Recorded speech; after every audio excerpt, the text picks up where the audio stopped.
Hi guys, this is Miss Toy, and today we're going to be doing our Simple Solutions Lesson 16, which looks like this. And we are going to be going over these answers today. We really don't need, there is no passages, so we don't need a highlighter, we just need a writing utensil. But for the first 3 questions, it does ask us to refer back to Lesson 15. So if you have Lesson 15 with you, go ahead and pull it out for me, because we will be needing it.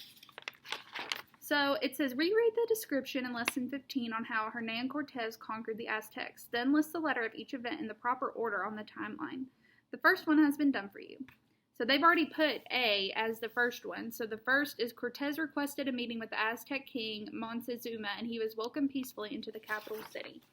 And I have went ahead and marked A right here where it happened in our story. So this is where we'll pick up. So we're going to pick up at this passage right here.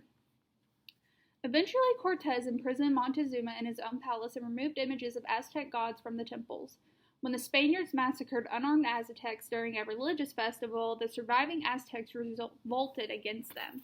So in that paragraph, that last sentence is going to be choice C over here.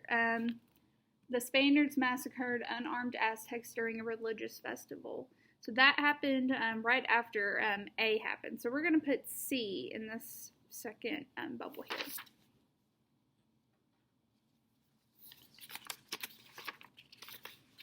Okay.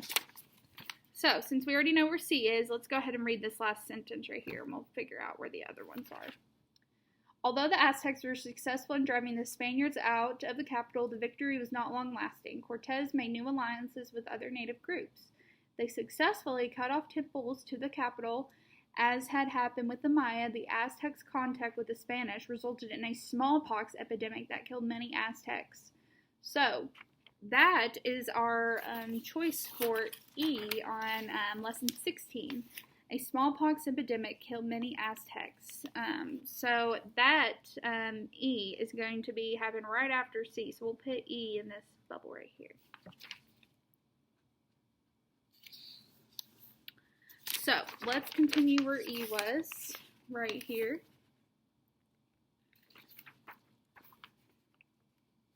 The next time Cortez attacked the city, he was victorious. As soon as he became governor of the Aztec lands, Cortez destroyed all the temples and buildings. Now, that sentence right there is choice D for our lesson 16. Cortez conquered the people and became governor of the Aztec lands. So D will go in our last one. And that leaves B to fill in our last bubble. Cortez renamed the capital, I butchered that name, Mexico City. He called the territory New Spain. So this is what your 1 through 3 should look like. Let's move on to question 4. The Aztec city, the capital, was heavily populated and located on an island. How did the people get food? So, A, they traded along the Silk Road, they built floating gardens, they conquered the Maya, or they imported goods. So remember in our checklist in Lesson 15, we talked about how the Aztecs built those floating gardens. I think it was Lesson 14 that we discussed that in. So question 4 is going to be B, they built floating gardens. Let's move along.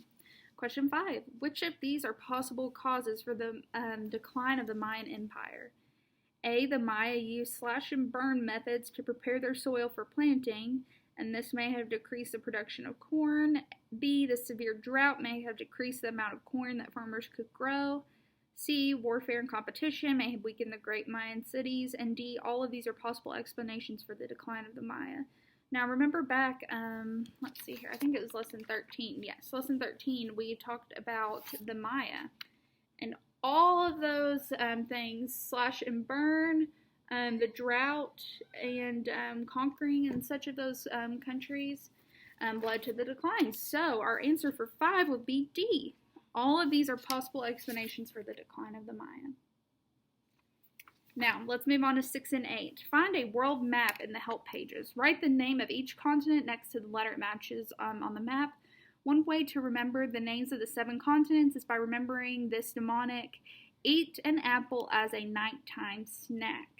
So let me go ahead and go to your help pages and go ahead and find the world map, and I will find it in here somewhere. Okay, so your world map should look like this. And yours is going to look like this.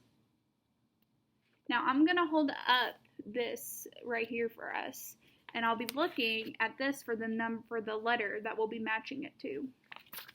So let's find A in our map here. So A, eat is the letter that stands for that. And A is located right here, and that country is Europe. So A is going to be Europe.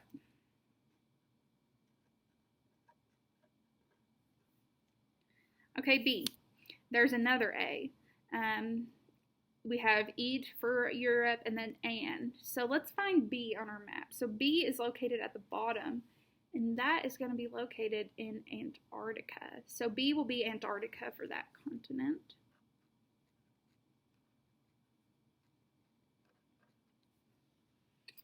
Okay, and then C. Let's try to find C. So C is going to be located right here in your lesson 16. And that continent is Africa. So C will be Africa. And then we have D. D is going to be this big continent right here, Asia. So for D, go ahead and write in Asia. And then we have E. E is going to be this little continent right here, and that is Australia right here on this map. So we'll write Australia. And then we have F. F is right here. Looks kind of familiar because this is the continent that we live on. And that is North America. So for F, write in North America.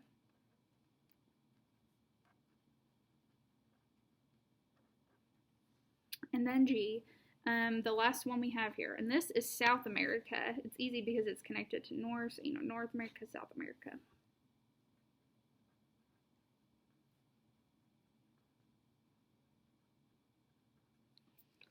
So, by looking at those help pages, this is what your answer should look like. And then finally, we have questions 9 and 10. Underline the names of the 2 hemispheres in which each continent is located. So for 9, we have North America. Now, we already know that North America is F. So F is right here. So, obviously, from the name North America, we know that North America is going to be in the northern hemisphere. So we'll go ahead and circle northern. And it's also in the western hemisphere. And we know that because it is west of the prime meridian, and we can look at our longitude lines here at the top that tell us. Now, Tim, we have Australia. Now, Australia is below the equator, so it's going to be in our southern hemisphere. So we'll go ahead and circle southern. And if North America was in our western hemisphere, Australia is going to be in our eastern hemisphere, so it's the opposite. So we'll circle eastern. And this is what your page should look like for lesson 16. And that is it for today. Thank you guys for listening.